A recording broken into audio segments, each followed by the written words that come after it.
تم کیا کہنا چاہ رہے ہو؟ میں دارالسلام کی سرزمین میں کھڑے ہو کر کہہ رہا ہوں کہ ہم کو جمہوریت پہ بھروسہ ہے اور رہے گا، ہم کو عدالت پر بھروسہ ہے اور رہے گا، سپریم کورٹ پہ بھروسہ ہے اور رہے گا، مگر یہ کیسا چیف جسٹس تھا سابقہ؟ اور نریندر مودی جی، آپ نے کیسے آدمی کو ایم پی بنا دیا؟ پرائم منسٹر، آپ نے تو بہت بڑی غلطی کر دی.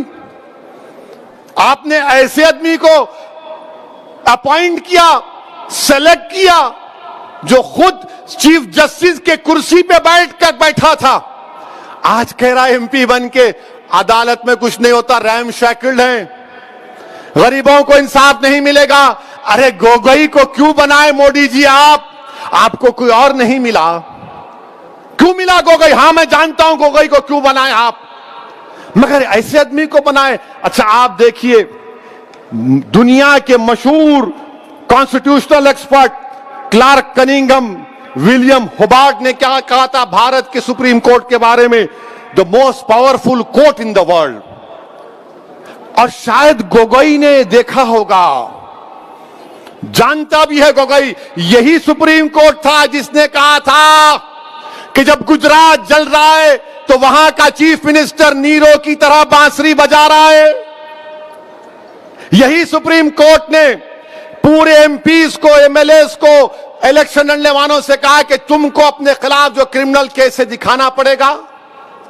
یقیناً سپریم کورٹ میں کمزوریاں ہیں، مگر ایک سابقہ چیف جسٹس بولے گا کچھ نہیں، کوئی بھروسہ نہیں، کیسا ہوگا؟ اور کوئی کنٹم نہیں، کوئی آواز نہیں، کوئی چیخ پکار نہیں، کوئی ٹی وی پہ پروگرام نہیں، نہ 6 بجے نہ 9 بجے، کچھ نہیں، کیونکہ گوگوئی ان کا ہے اور ویسی غیر ہے. یہ ان کی سیاست ہے میرے عزیز دوستوں اور بزرگوں. اچھا گوگوئی نے کیا کہا؟ کہتا ہے کہ ہم کو $5 ٹریلین کی اکانومی چاہیے، مگر ہمارے پاس we want a $5 trillion economy but we have a ramshackle judiciary. Array Gogoi, judiciary عدلیہ کا کام اکانومی کو چلانا نہیں ہے، جوڈیشری کا کام انصاف دلانا ہے، انصاف.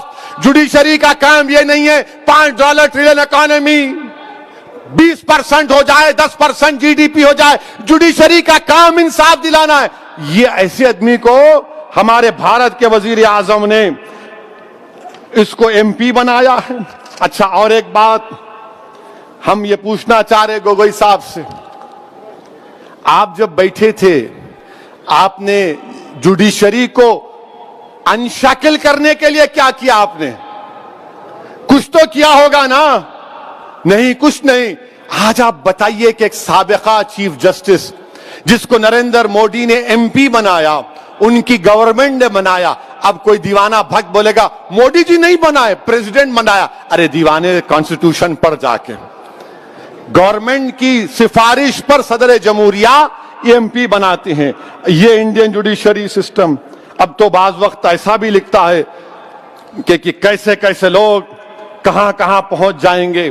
میرے عزیز دوستوں اور بزرگوں، میں یہاں پر اپنی بات کو ختم کرنے سے پہلے ایک بات کا ذکر کرنا ضروری سمجھتا ہوں کہ احمد آباد میں جو مسلمان بچی کا دردناک دل سوز ویڈیو آیا ہے جس نے خودکشی کر لی، میں آپ تمام سے اپیل کر رہا ہوں، چاہے آپ کوئی بھی مذہب کے ہوں، یہ جہیز کی لعنت کو ختم کرو، جہیز کی لعنت کو ختم کرو. اگر تم مرد ہو نا تو بیوی پر ظلم کرنا مردانگی نہیں ہے،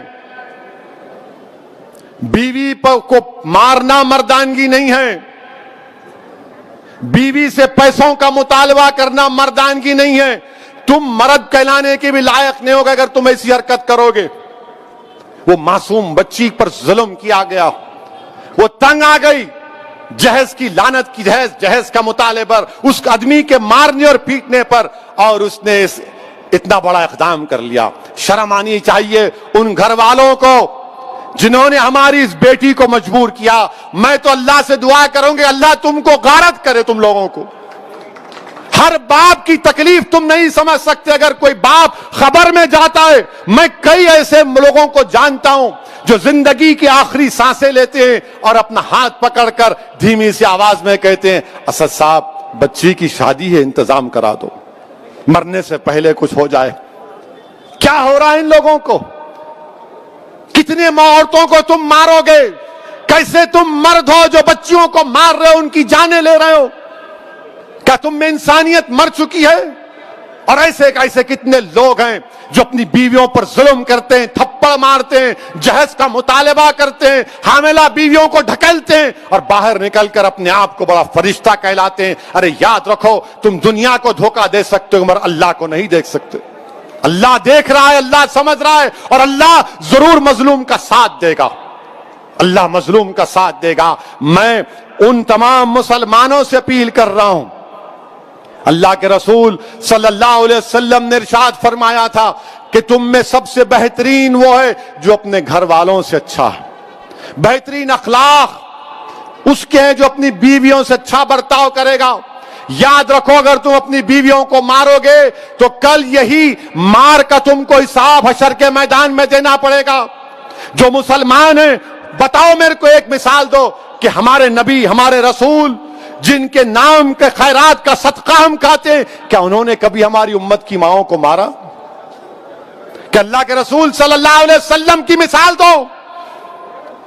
تم کہتے ہو کہ میں محمد صلی اللہ علیہ وسلم کا امتی ہوں, ارے شرم سے ڈوب مرو. تم رسول اللہ کے امتی ہو اور اب بچی کو مارتے ہو, اس بچی سے جہیز کا مطالبہ کرتے ہو. ارے اسلام میں جہیز کا مطالبہ کرنا حرام ہے, حرام ہے, حرام ہے. تم سور کا گوشت بھی نہیں کھا رہے بلکہ تم حرام کام کر رہے ہو. ختم کرو یہ جہیز کو. کیا لے کے جاؤ گے خبر میں؟ حیدرآباد کی, دکن کی تاریخ بھری پڑی ہوئے محلات ہیں بادشاہوں کے, ان کے مقبرے پر آج پھول ڈالنے والا کوئی نہیں ہے. کیا لے کے جاؤ گے تم کسی بچی پر ظلم کر کے؟ کتنی دولت تم کو چاہیے؟ ظلم کرے اس بچی پر, تکلیف ہوتی ہے, شرمندگی ہوتی ہے. سوچو اس بات کو, ختم کرو ان برائیوں کو اپنے معاشرے سے. بچیاں, اللہ کے رسول صلی اللہ علیہ وسلم مسلمانوں کے لیے کہہ رہا ہوں بلکہ دنیا کو بتا رہا ہوں کہ ہمارے رسول صلی اللہ علیہ وسلم جب اپنے بیٹی سے ملنے جاتے, شہزادی جنت سے, یا وہ آتی, اللہ کے رسول صلی اللہ علیہ وسلم اپنی صاحبزادی کے لیے کھڑے ہو جاتے, بیٹی کے لیے کھڑے ہو جاتے تھے.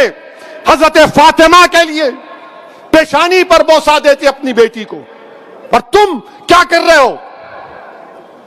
میرے عزیز دوستوں اور بزرگوں, یہ مجلس کے ذمہ داروں کا جلسہ ہے. ہماری بھی کوشش یہ ہونی چاہیے کہ پہلے اگر ہمارے گھر میں ایسا ہو رہا ہے اس کا خاتمہ کرو. ہمارے محلے میں ہو رہا ہے, سمجھاؤ ان لوگوں کو. اور میں ہماری بیٹیوں سے کہوں گا کہ ڈرنا نہیں تم کبھی, تم ہرگز اپنی جان نہیں لینا, تم کبھی اپنی جان نہیں لینا, کبھی نہیں لینا تم اپنی جان. تم زندہ رہو, ہم تمہارے ساتھ ہیں. تمہاری جان کی قیمت ہے میری بیٹیوں.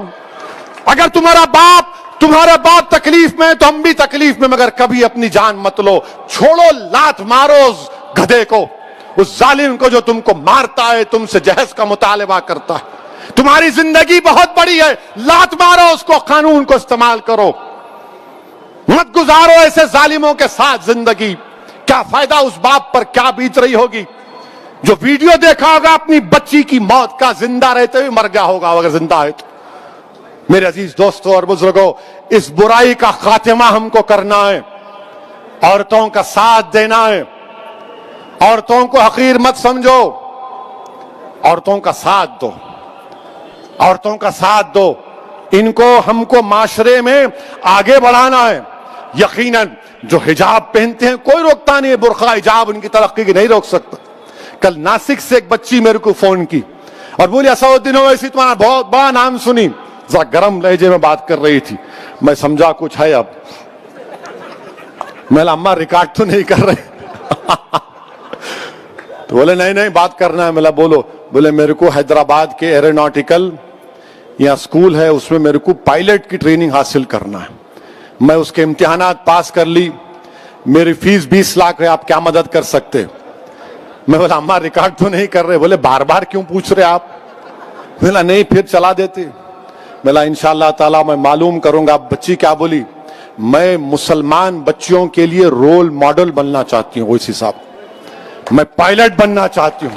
اور بنے حیدرآباد میں. حیدرآباد سے بھی ہمارے ایک اردو اخبار کے سیاست کے ذمہ داروں نے ایک بچی کو ٹریننگ دلائی تھی, وہ پائلٹ بنی. بولی میرے کو پائلٹ